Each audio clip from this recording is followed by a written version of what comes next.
and are going to get to know him tonight, we have in front of us an absolutely beautiful, amazing contribution to us and to the world. And so I feel like we're really blessed tonight to get a glimpse into what Cory's committed to in terms of global transformation and alleviating poverty throughout the world. I don't know a lot about it, but what I do know from what I've met Cory is his commitment to how he shows up in the world on a personal level. And I have seen, in the time that I've known him, which has been less than a year, something beautiful happen. This beautiful, beautiful flowering of a heart that is so touching and a really gorgeous friend for me. And so I am really excited to share him with you and to give you a chance to get to know him more, as I'm excited to do even more as well. So I think it's a privilege and a pleasure to get to celebrate your birthday and to celebrate you.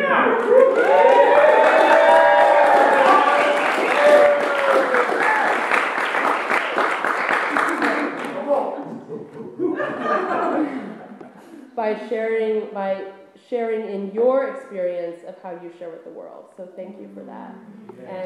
And so please, for this, if you will stay in the room, I mean, obviously use the bathroom or whatever, but we just want to keep the attention really focused. I know it's hard to do when we're in party mode, but just out of really honor and respect for what Cory's sharing with us, if we could do that, that would be awesome. Happy birthday, Robert! Happy birthday!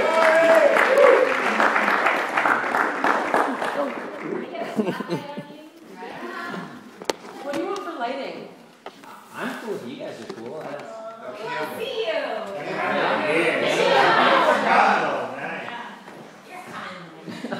Whoa! Good? How's that? A little more, a little less? Lower. Less. Oh! No. It's so sensitive.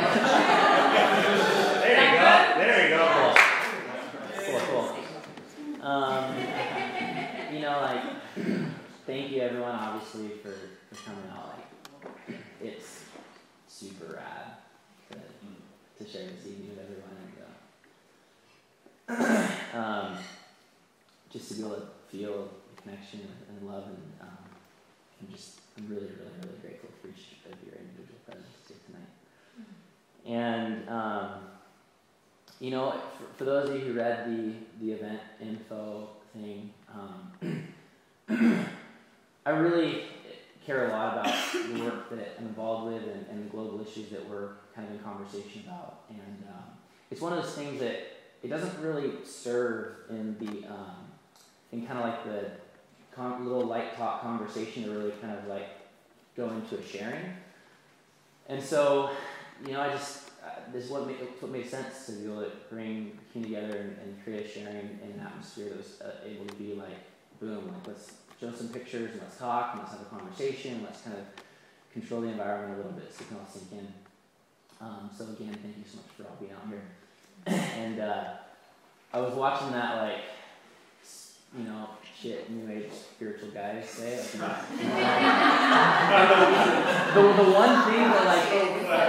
one thing that it doesn't rock that I was like, oh come on, is like I love intentional gathering. And so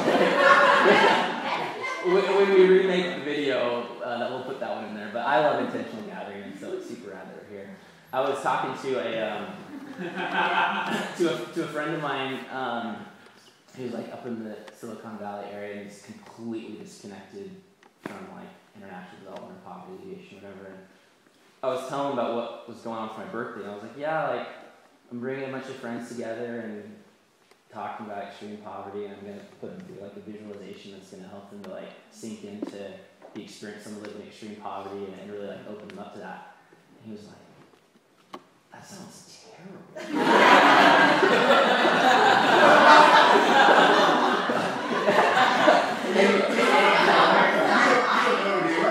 and you're doing that at a party? I was like, yeah, I think so. I think it's going to work. But what I said was you don't know my friends. My friends are legit, and they're not afraid to look at really big problems. That they're so secure and they're so whole and they're so everything that makes them that they can look at their own problems or each other's problems or global problems with a lot of confidence, and that my friends really know how to be able to recognize like what the global issues are and recognize that we have to be able to look at the problems like square in the face, or else we're never going to be able to be a part of the solution. And so here we are, and that's kind of the goal tonight. And I'm going to share a little bit, basically like just kind of 2 parts, and we'll just be time sensitive, and if it starts to go a little bit late, we'll just like cut a piece of it off or whatever and save some time for some conversations later. So we'll kind of play it by ear. But the first piece of it is, and to me like the most important piece, like a lot of people have asked like, oh, I'm excited to hear like what you guys do, whatever, and that's not so much what tonight's all about. I mean, I mentioned that a little bit at the end. But what tonight's really about is helping us to understand what a significant portion of our human family experiences on a daily basis, right? Like, there's 7 billion people in the world, and 2 billion people live in extreme poverty. And we define extreme poverty by somebody living on less than $1.25 per day. So you kind of imagine like all the expenses that you have in a day, like food, water, transportation, electricity, yoga, kombucha, like whatever we're spending our money on. Like imagine trying to navigate your life with $1.25 every single day and figuring out how to be able to use that to stay alive and keep your family alive. Well, there's 2 billion people on our planet that's their daily experience, and there's 7 billion people on the planet. And really, one of the things that kind of has really been a motivator for me throughout the work that I've kind of been involved with in this stuff is recognizing us as a human family, as one human family. And if we kind of look at those numbers, that's like having a family of 7 people and having 5 of those that live completely different than the other 2. And those 2 living so dramatically different, we can't understand what they're going through, we can't relate, we can't imagine their circumstances, we can't empathize, we can't love, we can't serve, because we don't understand what the heck they're going through. And that's really like the primary objective of tonight, is to share a little bit of a snippet about what extreme poverty really is. And in this community, and in the friends here, like, I hear so many conversations about environmental protection and clean energy and all these really important concepts of sustainability and like moving forward as our human family. And this is a conversation I don't hear as much. And so it would be awesome if we could start to hear this one a little bit more also, because 2 billion people that live a life where daily life is a struggle for survival, like, that's unacceptable. And the resources are available, the capacity to be able to serve in that way is available, and there's no easy answer to that question, and that's a 4-hour conversation, what's actually going to help us to make that transformation. But the point is, it's unacceptable, and we have to like stare that issue in the face, know it, be uncomfortable with it, be agitated by it, and be motivated to action. And it's not like every one of you is going to walk away like today with a life dedicated in extreme poverty, but at least if that becomes a little bit more part of the conversation, then like that's a win, for sure. And then we'll kind of see where that goes from there. I have some notes, so don't mind. You're awesome, Cory. Okay, so let me just kind of open this up a little bit. And the first kind of questiony thing that people always want, as a speaker, like you're always supposed to answer, like, tell the audience why they're supposed to care. Well, there's like 2 answers to that question. The first one, not very, that's bad. Jonathan, I took your pain down. Thanks. Hope you wouldn't mind. Isabel says on purpose, so I'll do that. So here's the 2 answers to that question. The first is, let's like, as an idealist, it's, if there's people on this planet that you wouldn't be comfortable switching places with, there's work to do. Okay, period. So whether we're talking about like, I mean, you guys name it. Like, I'm not going to go into all the different issues, but and you guys are all involved in different missions and different types of efforts and stuff. And frankly, like, I would never, ever, ever want to switch places with somebody who lives in a rural area of India or Sierra Leone or a rural area of Indonesia. And if I'm not comfortable with that, then like that kind of means I've got a little bit of responsibility to do something about it, because it's just a luck of the draw, right? Like we ended up here, born into really comfortable and luxurious circumstances, and even if we had different like hardships growing up, like it's nothing on the global spectrum. And we've never had to like really struggle for like how are we going to access water, like how are we going to stay warm at night, like how are we going to feed our bellies and feed our children and stuff, and like those core issues. And so I'm really grateful I didn't kind of come from that spot, and other people didn't get as lucky, and they got born into a lot harder circumstances. So these are just kind of like some pictures here. The second answer to that question is one that's a little bit more practical and hits home a little bit closer. And that is that what a lot of us don't realize is there are so many of the global issues that we care so much about that are actually manifestations or results of extreme poverty. Or in other words, the fact that we have 2 billion people living in extreme poverty in the world today is one of the driving mechanisms behind some of the things we care so much about. I'll give you a couple examples. Deforestation, like who here like doesn't want to see the rainforest cut down, like doesn't want to see like our whole ecosystem as a planet shifted and all the results that come from that. Well, it's interesting to know that, as the quote says, in many tropical countries, the majority of deforestation results from the actions of poor subsistence cultivators. So yeah, like there are big companies that are tearing down forests. Yeah, there's big like herders that are cutting down the rainforest to be able to have like cattle graze and stuff like that. That's really real. But what's even more real is most people are just trying to survive. They're not super keyed into the most effective agricultural skills. So the way that they farm depletes the soil of the nutrients they need, and they're forced to constantly cut down new chunks of rainforest, new chunks of forest, in order to have land to cultivate. And if there was training to help them to show them how to use their land better, they wouldn't have to do this. What a fascinating thing that we might not think about on the front end, that extreme poverty is more responsible for deforestation than anything else. I'm sure there's no one in this room who's comfortable with the sex trafficking industry, and we see that it's something that's really discussed. And I know that we have a couple, activists in this room that are very passionate about this. These are 2 girls in Cambodia. What a lot of people don't realize, 90% entered because of family poverty. They were sold, deceived, or pressured by parents into believing that they were fulfilling their obligation to the family. So we've seen like Taken, right? Like we kind of like, in our mind, sex trafficking is like, we're going to kidnap the person and throw them in and drug them, like that happens for sure, it totally happens. But in Cambodia, 90% of the gals and the young girls that are there are sold from their families to be in that industry. And it's because those families are living in extreme poverty. There's no one's evil in that equation.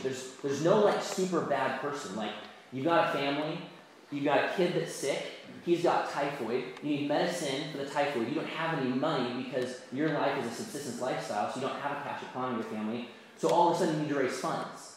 Well, you got a 12-year-old daughter, if that's the answer to your question. That's the answer to your problem. Or you have a bad yield and you don't have the seeds you need to plant for the next season. If you don't plant, you're not going to eat. If you don't eat, like, it's game over.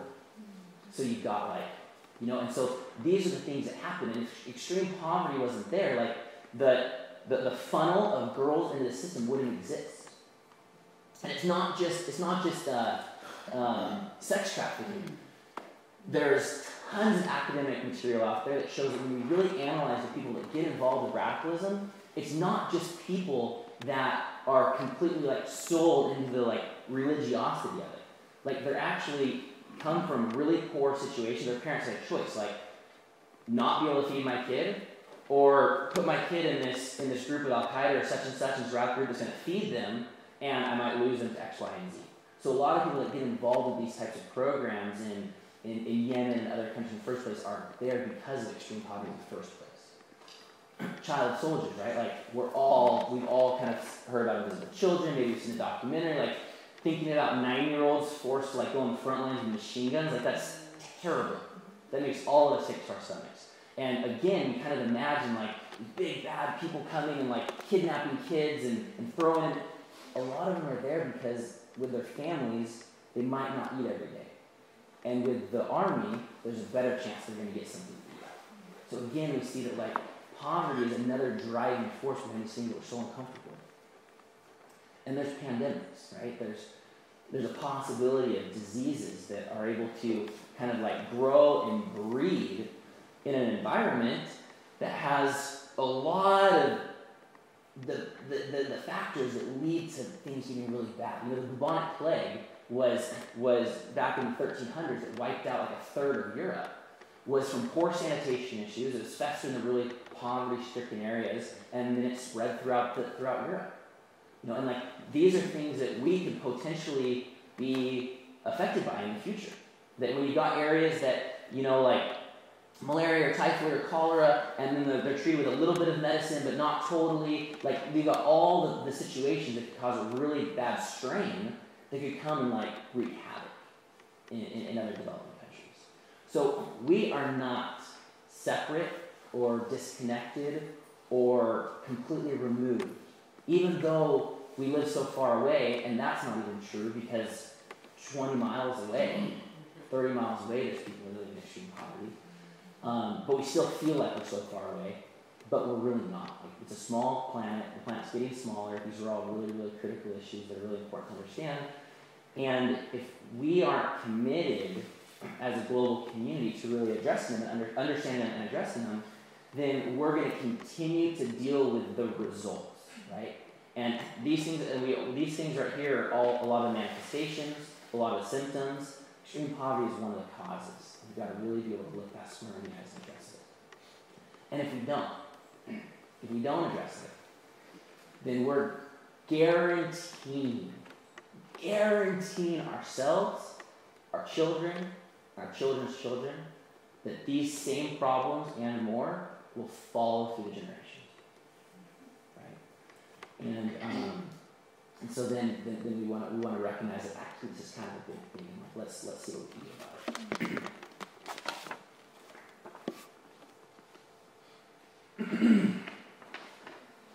And then the last thing I'll say real quick before we move on is one of my favorite quotes. I think I heard it from you the first time. Was a problem well enough understood already has a solution. If we understand the problem well enough, then the solutions become like really available to us. And if we try and solve something that we don't understand, then like we're just gonna misdiagnose it and mistreat it and cause all these types of things. So the first conversation really becomes, okay, if we want to deal with extreme poverty, we have to understand what extreme poverty is. So the next little segment, and I'm going to kind of have time. Do you have time for me? Okay, thank you. So this next part is kind of like, you guys all seen The Matrix? I love that movie. My favorite movie.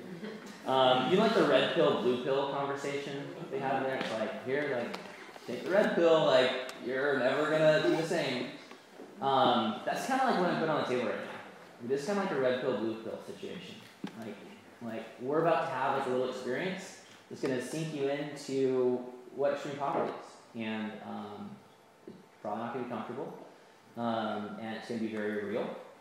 We're not going to stay there because there's so much for us to be grateful for. There's so much for us to celebrate, but that's how we're going to really come out of this. But we're going to go there. And I kind of want everyone's permission. Like, are you guys willing to kind of like sink in and have a little bit of experience and like face this stuff?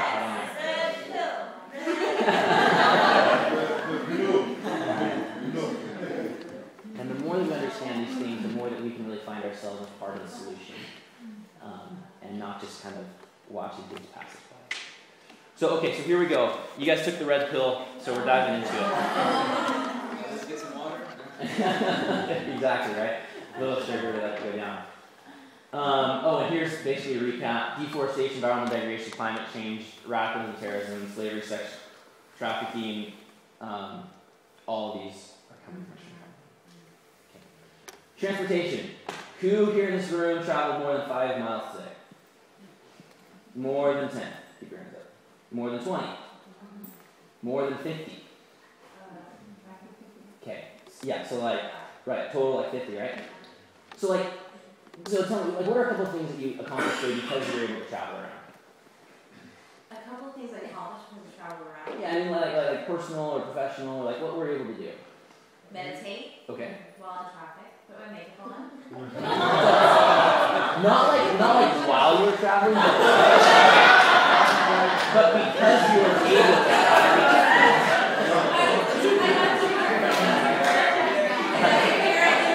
Alright. So you were able to make money. You were able to see loved ones, right? Like, think about all the things that are available to us because transportation is relatively effortless. Yeah, I get it, like we have to pay gas and like it sucks, right? We have car payment probably, we have the insurance, and we have maintenance, like it takes a lot of work to travel around, but a lot of us in this room have our own vehicles, and it's like really convenient because we can do so many things. We can go places, we can make connections, we can make money, we can visit relatives, we can go to the hospital if there's an emergency, like there's all these things that are available. Like, imagine for a second how your life would be different if that was your only source of transportation. What things would be cut out of your life experience? Right? Everything changes. Okay? This is what it's like to live in extreme poverty. Your capacity just to move around is so limited. So imagine all the implications that would have in your life experience. Who here has ever had a dental problem? Right? Like 2 arms up. Does it suck or what? No. Does it hurt so bad? Like, that's one of the things, like, who's seen Castaway? You've seen Castaway, right? Like, freaking Tom Hanks with the ice skate? Yeah. Like, imagine what happens if you've got a dental issue and, like, not only do you not have money for a dentist, there's not a dentist within 400 miles. There's no one that really understands dentistry, no one has the tools for dentistry. Like, what do you do? Like, you're in pain, sometimes for years, just from a dental issue that would be so easy to, like, deal with in this country. Like, people get infections, those infections get in their bloodstream and they die because they had a cavity. And not only that, but they were in agony for a couple years beforehand, right? Like, this is just one picture, but, you know, we can imagine, like, there's these little things that we don't think about that make our lives so easy, so effortless, so available for us to just be comfortable, for us to fulfill our missions, for us to take care of ourselves, for us to think about the health and wealth of our body and our families.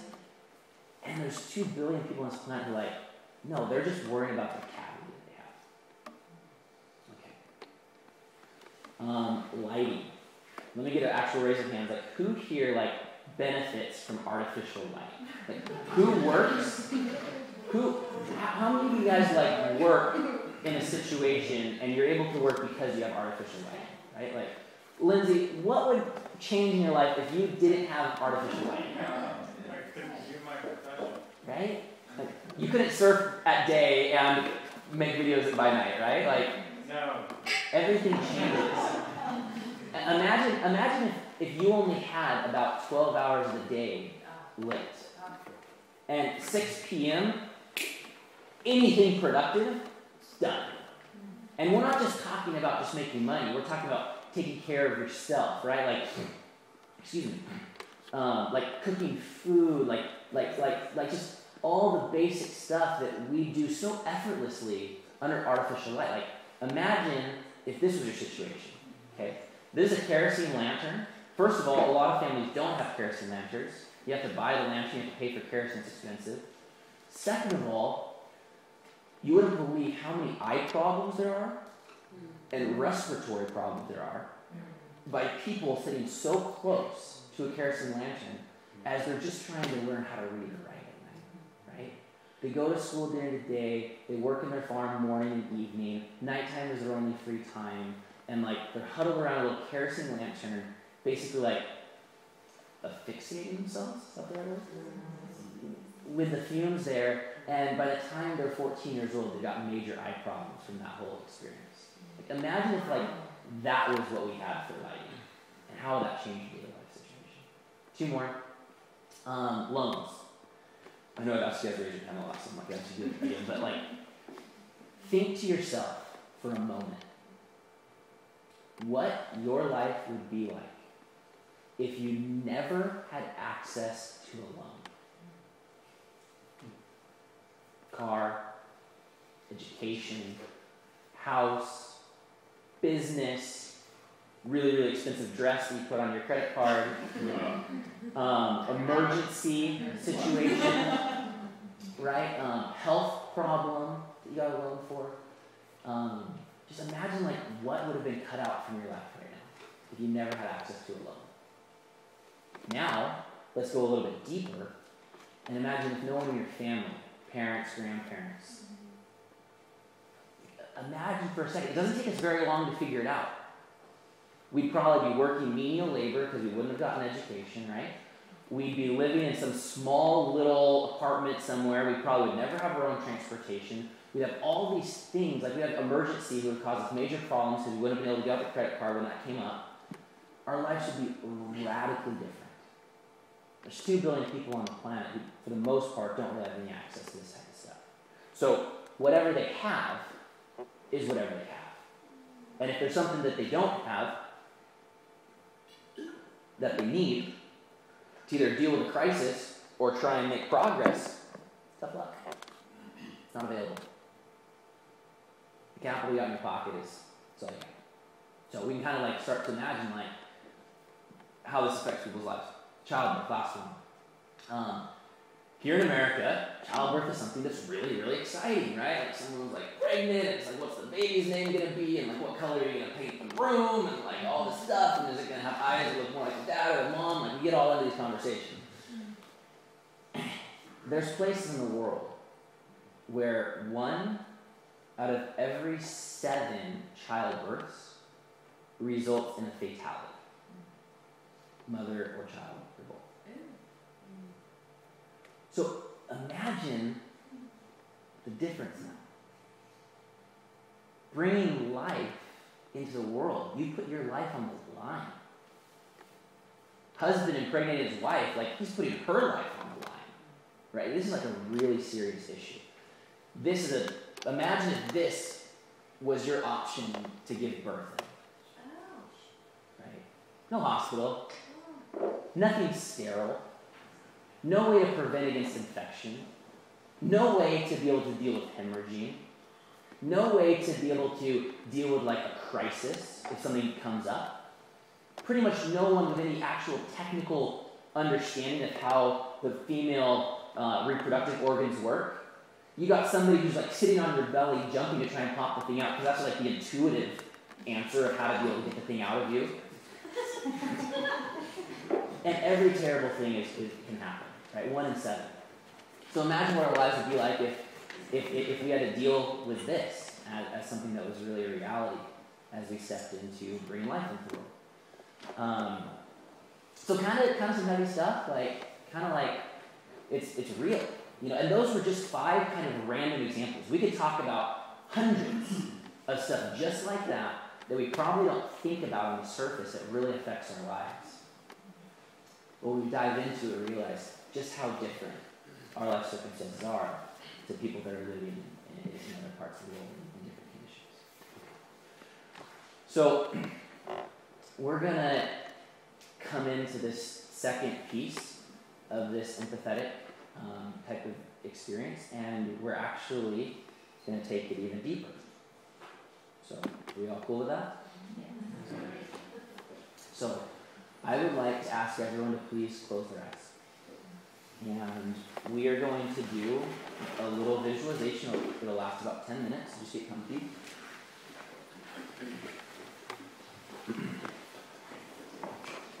Okay. So, I want you to imagine yourself in your mind's eye at like a really safe, comfortable gathering around a dining table for a meal.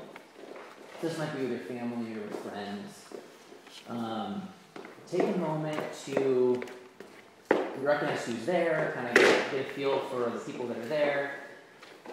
Take a moment to look around, like kind of look at the room, like where are you? You know, what's the table and the chairs like? What's the floor like? What's on the walls? You look down at the table, it's like your favorite meal, so like kind of like imagine that and like put it on the table.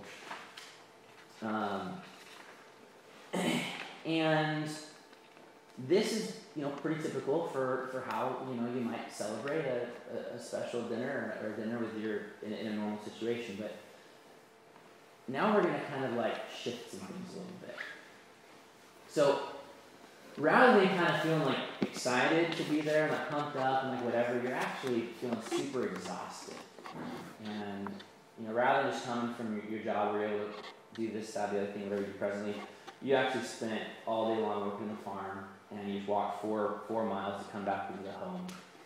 And let's just keep this really simple visualization. Let's imagine that you're a child in this, and you're actually in this situation now.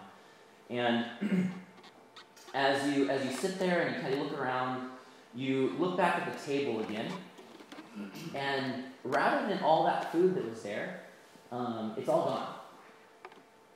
And there's a little bowl with a little piece of fish in like a broth, and there's a little plate of some rice.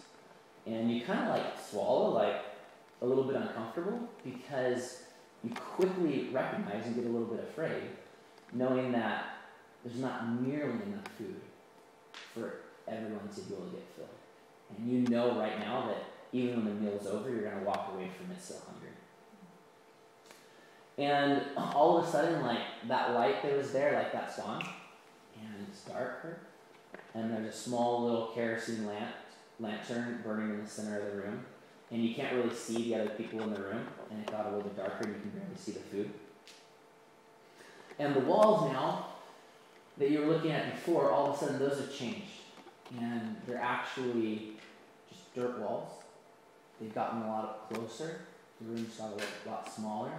And you can actually see like the mud that's been used and the straw to be able to make the walls. The tables and the chairs, like, those are gone. You're sitting on the floor now, and you're recognizing that the floor is also gone, and you're just on just cold dirt. You're sitting there, and you recognize you're uncomfortable, and you're starting to feel the hardness and the coldness of the floor. You look down at your clothes and you realize your clothes have been exchanged for something really dirty, really tattered. You're kind of embarrassed because it doesn't really cover your whole body, and you're uncomfortable. You kind of check in with yourself a little bit, and you recognize that there's like a pain in your stomach, and you think that's probably just because you haven't eaten. But you also know that there's a lot of other kids in the community that have worms that live in their intestines. And you're afraid that maybe that's happened to you.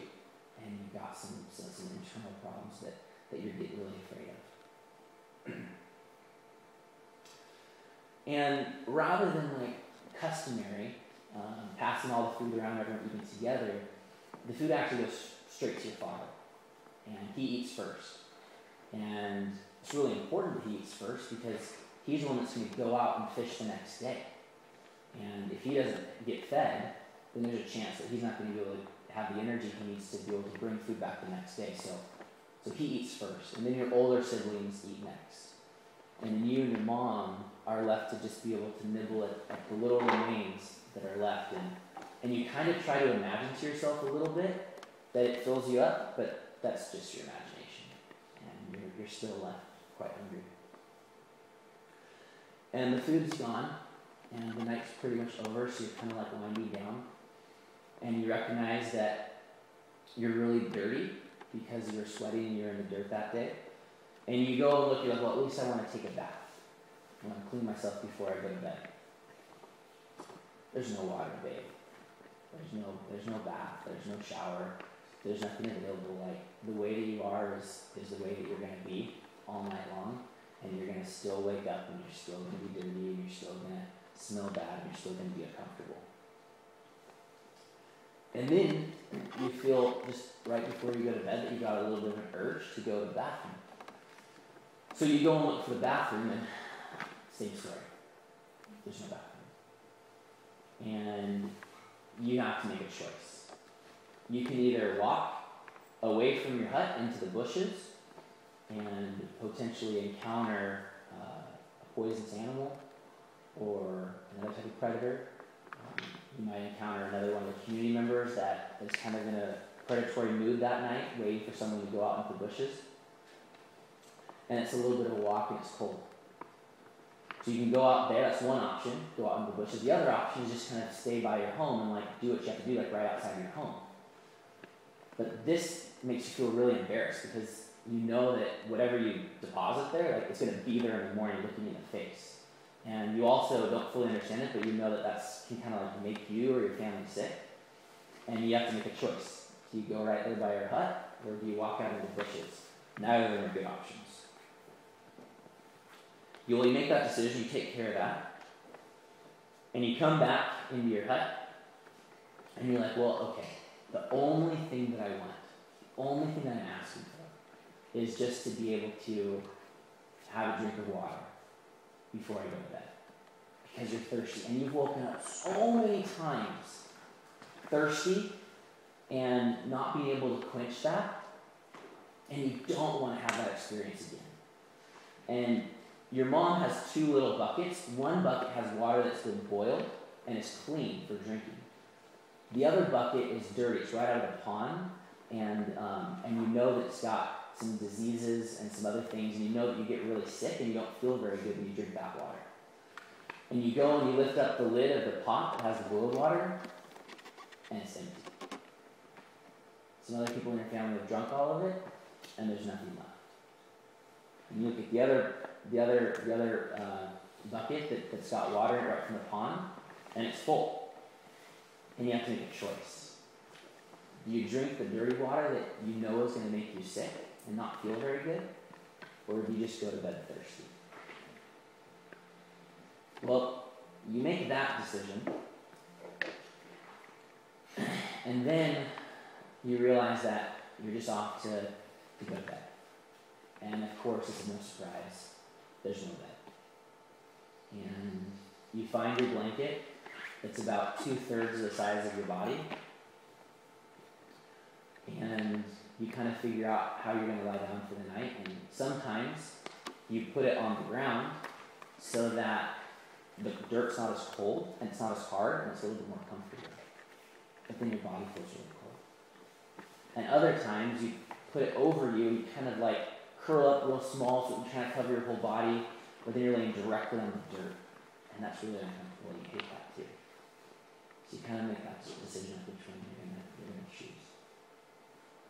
And you lie there, and you look forward to the next day, imagining to yourself that it's going to be better, it's going to be easier, it's going to be more comfortable than you think today was.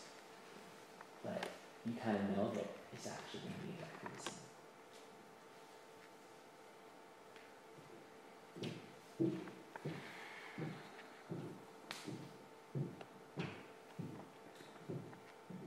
So let everyone just kind of like let your eyes open up and just kind of come back.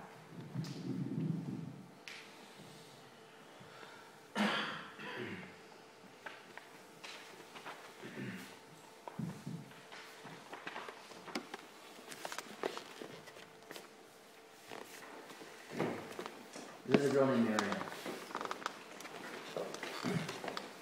Mariel is someone that is a personal friend of mine. I visited her community for the last 4 years in a row. I've seen her go from like 3 to 7.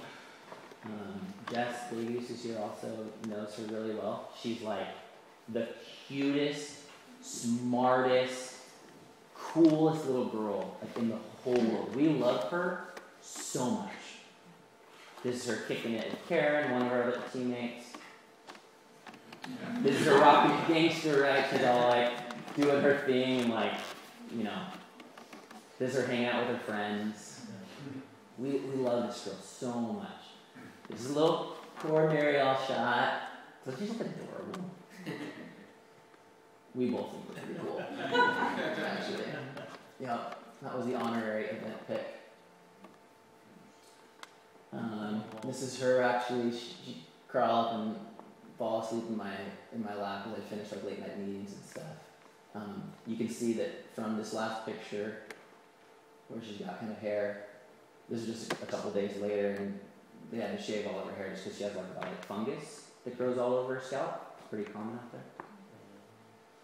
But like she's so cute and so wonderful, but there's like a darker piece of that story. And what that is that she lives in a home that it's a little bit bigger than this. These are some of her relatives that carry water for a large majority of their daily experience, and she's going to spend a lot of her life carrying water because that's the most important function. She's probably going to miss the opportunity to go to higher education and to be able to really excel in life. She'll most likely get married by the time she's 16, have children by the time she's 17, and like her life will just be stuck in that cycle. And she'll end up spending a lot of her life wanting. And the thing about the story that's the toughest is what was a visualization for us. It was just kind of like an experience that we kind of got into and then got out of. That's a daily reality for her. There's not one piece of that visualization that isn't commonplace in her life. Exactly the way it's described. The thing we have to understand about extreme poverty is extreme poverty isn't like this thing. It doesn't just exist. It's not just this issue. Extreme poverty doesn't actually exist at all. All that it is the aggregate of 2 billion people's individual stories. Individuals that have personalities and faces and preferences and everything else that makes them a human.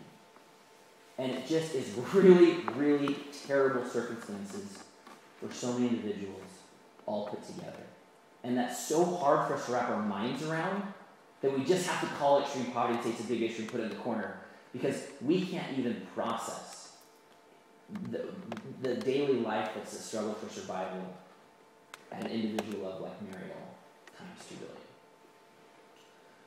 So let's kind of take a moment here, and let's just take a breath together. Can you do that? Like, Larry, you want to kind of like lead us into like a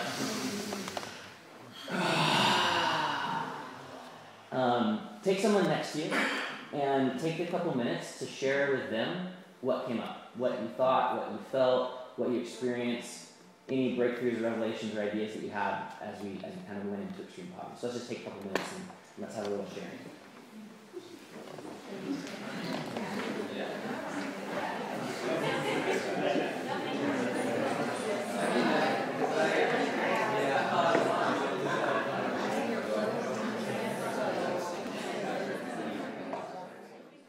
Maslow, like, he hit it, he kind of broke that down, what you were sharing with when we're spending our days thinking about what we're going to eat, what we're going to drink, like, we can't get to that stuff that we celebrate as a community. Like, so many people in this room right now, their lives revolve around their mission and their passion and their purpose. And there's so many people that they never even, that question never even becomes an option to even have that conversation. And as far as what Jen was sharing, it's transformative. An individual that is able to really experience and become exposed to extreme poverty becomes transformed forever. And like something like tonight can really take that to a layer for sure, and like can get us to a point where we become transformed to a certain degree. And then like if we're able to create a situation, we're able to really travel and engage and immerse, then it helps that transformation happen even so much deeper. And I want to hit a couple things to share with you guys about kind of how my life has been transformed just a little bit as I've been working in this. I have a couple pictures here. This is an area in Kenya that we spent time in. I walked across into this one day and I just couldn't even believe it. Like, it's so far out removed. It's a little bit of a puddle that kind of has like a spring that bubbles up water, and the kids just sit there and wait in line and they've got like a little like dried out gourd, and as soon as like the water bubbles up a little bit, they scoop it up and they fill it into a bucket, and it might take him a half an hour to fill up a bucket. You know, and imagine how long these kids are waiting in line to go access this water. This is a refugee camp in Congo. People that have been displaced due to various different types of violence and things like that. And you know, this guy has nothing to his name except for a jacket, a pair of pants, a cap, and a cane. You know, and like, what does that look and feel like? And this is a gal in Kenya. She's old. She has no real care for her. She had malaria at the time, and I was introduced to her. And the moment I walked into this room right here, my life was changed forever. And I still remember it so clearly. And I just, everything just changed. Like everything just changed. Like perspectives and priorities and all this stuff. Like it just shifted. Like someone had shaken up a snow globe, and all the things I thought were like just started moving all around and settled in different places. And it kind of like, some of you guys might know that I haven't really had a place to call my own for a while, and I've kind of been transient.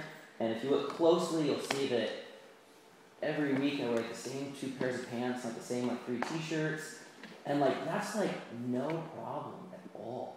Like it's so cake. And I feel like one of the things that's happened is a lot of the cultural norms and lifestyle norms that we just assume that we need just kind of get disintegrated. And it becomes liberating because you're able to start from a place of like, what do I really need as a human being? And not what just do I think that I need because everyone else around me just kind of needs those things and told me I need those things, and all of a sudden like I put all these things in my life that I kind of feel like I need, but like, no, like not really. Like it's really helped to simplify my life.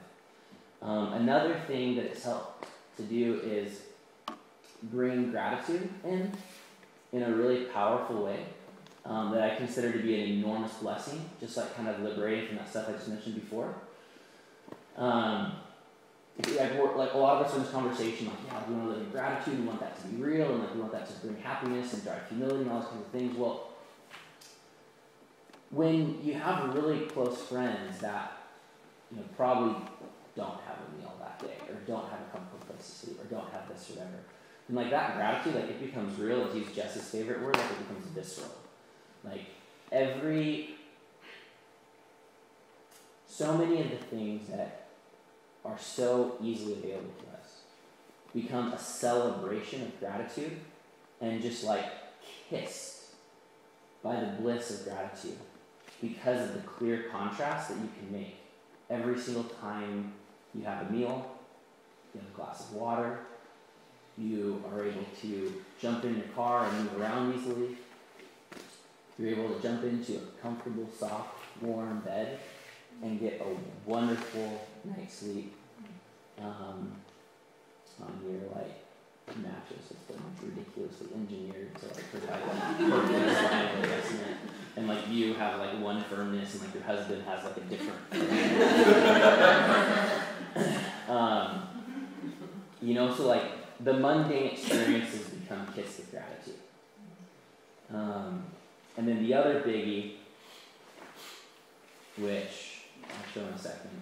Actually, I'm going to show it right now. Well, I'll show it in a second. Is what I believe you were referring to, or 9 was. And it's just like the universal capacity of the human spirit and the human soul. And just to be absolutely floored by individuals living in these circumstances that are so difficult to imagine, that are like fighting and working and learning and growing and progressing. And if somebody does something great around here, it's like awesome. Like you did this radical, fantastic thing.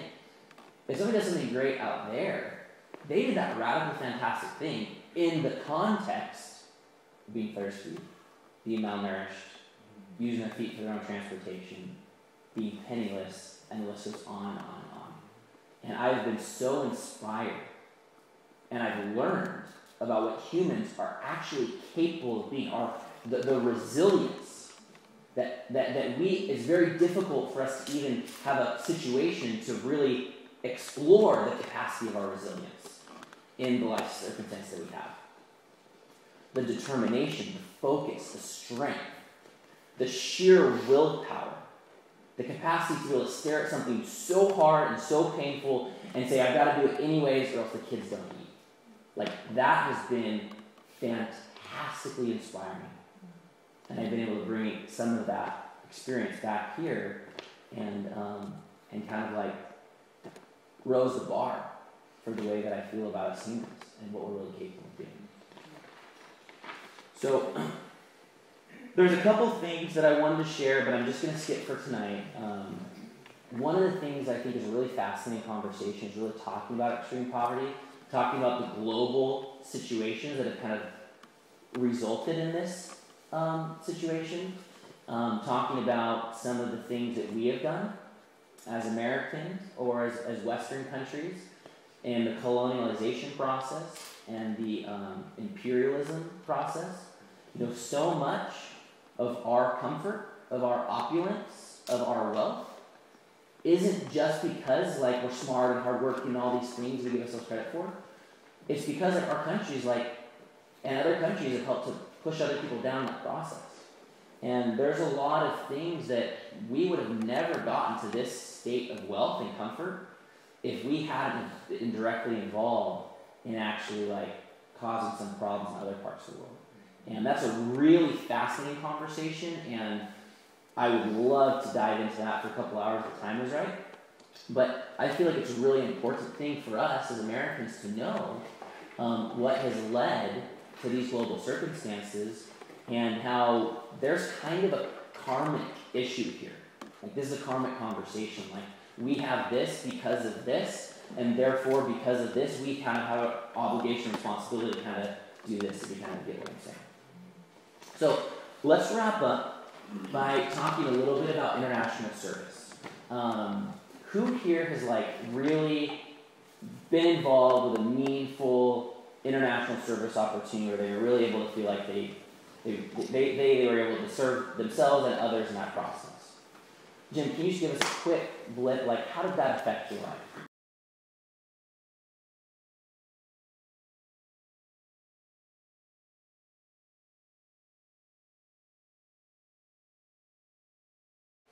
Thank you so much for everyone that shared, and I'm going to kind of tie this all up right now in just the next couple minutes here.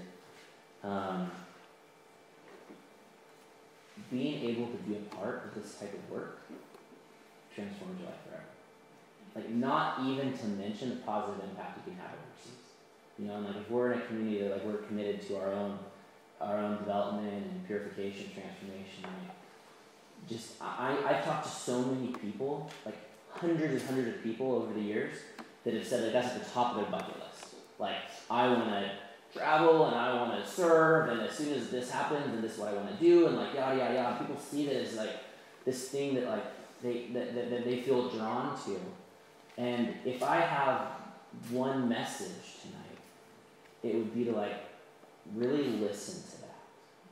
If you felt that calling, if you felt that there's something inside of you that needs to get overseas, it needs to get your hands dirty, needs to have an immersion experience, needs to serve, to be able to serve in the transformation of others, but really knowing it's going to be a transformational experience for yourself, like don't wait too long. Because there may be some things that you need to have that transformation before you can even do X, Y, or Z, or whatever things that you think are ahead of you. And we can't be a part of the solutions until we really understand what the problems are. So, like, just take that, see what happens, and it's not a money thing. Like, that you'll figure that out. Like, myself and so many others that I know have done international service and like didn't have the money, didn't have this, didn't have that, whatever. Like, move the excuses to the side and see if that's something that's pulling at your heartstrings, and if it is, then like really take it seriously. And if there's anything that I can do to serve you in helping to facilitate that, or like answering questions, or like, I'd be more than happy to. That's definitely part of my life's passion, is to help connect and serve people in acting upon that passion, and then not only acting upon that passion, but then also like transforming that passion into real impact. And because the question becomes, okay, if I want to do type of service, what type of service do I do? Right? What's actually going to make the biggest impact in the areas we're going? And if you look at these faces, and we'll just kind of this internally, like, what are some of the things that you see? What are some of the characteristics that just like sink in? Like resilient, confident. They're living in like I connected both these people. This is both in Kenya. This is in a rural area. Edited with Victoria. This is one of the biggest slums in all of Africa. He lives in a little mud hut with a wooden door, and you're looking at every one of his belongings that he owns. And I looked him straight in the eyes, and I couldn't believe it. They weren't weak. They weren't waiting for someone to come and save them. They weren't like in this destitute situation and needed no, they're capable, they're strong, they're determined, they're commitment, they're intelligent, they're resourceful. They're all of these things.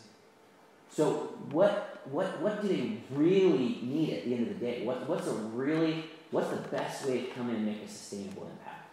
And the type of work that I really advocate and that we support people in doing, and I've got a couple pictures of myself here doing some community development work, is the types of work that involves supporting a community to act into their existing capacities, right? To serve as a facilitator.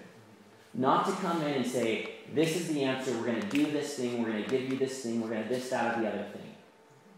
But to really step into that role, and we know, we get it, that this is the most productive role, no matter what we're talking about. And in poverty alleviation, it just so happens that the facilitator role is the best one there too. And it's, how can you guys get connected to service opportunities that allow you to be in a role where you are supporting a community in identifying their own problems, discovering their own solutions, and implementing those solutions with their own available resources. Because it feels phenomenal to go in and to help to give and build and serve and all these things, they have a lot of value. But when we're talking about poverty alleviation and the things that are going to help us to transform these regions, it's not through distribution. It's not through coming in and providing things in these ways. It's going to be from supporting the thought processes that help communities to identify their own problems and discover their own solutions. Because when your community development work is an idea, that idea can have infinite impact. That idea can spread and proliferate and affect community A, B, C, D, E, F, and G. But when what you're doing is more distribution focused and more kind of doing something for somebody, then what you do to community A actually shows community B how poor they are.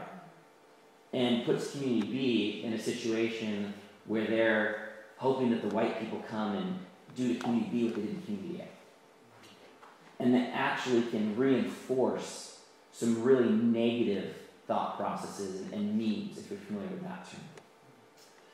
When you come in a role where you're supporting local leadership, where you're helping to be a catalyst for conversations, when you're stimulating certain issues and helping communities to identify their own problems and discover their own solutions, then you're implementing things that when you walk away, no problem. There's nothing that's based or dependent upon you. And I'm not saying this because I've been perfect at this work. I've made all kinds of problems. I've done a lot of unsustainable things. But in that process, I've learned about what makes programs really effective. And so that's actually, just so you guys know, that's what our company is doing right now. We are developing the world's first ever online education program so that people you get folks in this room and other people in other parts of the world that really want to get involved in this type of work, they can go online and get a little bit of education and get a little bit of training, and then they can get plugged into these really, really cool service opportunities. The problem is right now in the world, there's 1 million people who travel every year to do this type of international service who don't have any skills necessary. So they end up kind of just passing out toothbrushes or giving away candy, which can feel really good, but those things aren't actually affecting global poverty. Those things aren't actually solving problems. And in order to be in the role of solving those problems, it takes a certain level of capacity. And that's essentially like the work that we're involved with. I'd be happy to share an individual if anyone wants any more information about that. There's just another picture. Again, like community development work done right, it's not sexy.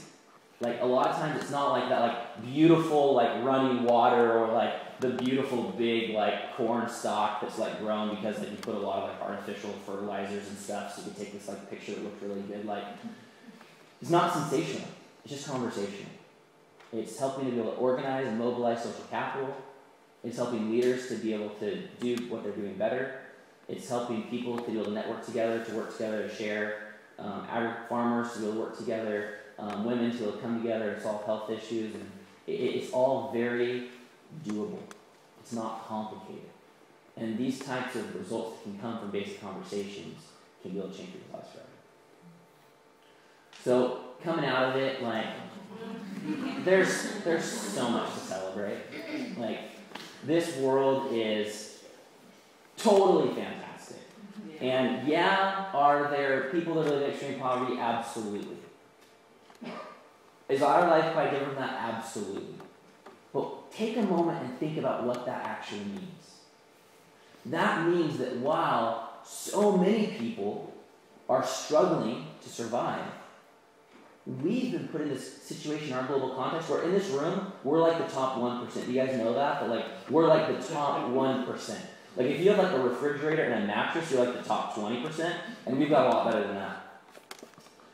That means that like, we're it. And that's something that we can celebrate. Like we have the resources, the capacity, the knowledge, the skills, the free time, the free energy, the that we are the ones that have the capacity to be a part of these global solutions. That we're the ones that are able to like step up to the plate. And we can look not only at our own problems, not only our own thirst, our own hunger, but the problem the world's dealing with and say, what can I do to actually be a part of this bigger solution? And I think that's cause to celebrate. I think that's cause to be excited about. There's no one right now that's living in extreme poverty that wants you to feel sorry for them, that wants you to be sad tonight, that wants you to walk away in a situation where you're just like, oh, I can't deal with this because it's... No, like, that's not what they want. They want you to understand. They want you to care. And they want you to be a part of the conversation about the solution. You might never go overseas. You might never start a nonprofit, does this, that, and the other thing. But as long as like, it's even in your consciousness, as long as you can include them in your prayers, as long as you can be able to support other people involved in this type of work, as long as you can like be a driving force to the solution, and you're committed to that, even if you don't know what it looks like, you're still committed to be a part of the solution. That's what they're asking for. And we can be able to call in excitement and gratitude and love and beauty, thinking about how many souls out there that are like so smart and so capable and want so much in this world, and like are ready to take the next little. Like, global poverty doesn't have to be around forever. Okay, the conversation if there's not enough resources for everyone to be comfortable, it's false. Okay, we can all be able to live a type of lifestyle that is much more within the realm of humanity as we understand it. And I believe that we just have to make a choice if we want to stand on the sidelines or be part of the solution. So, thank you very much.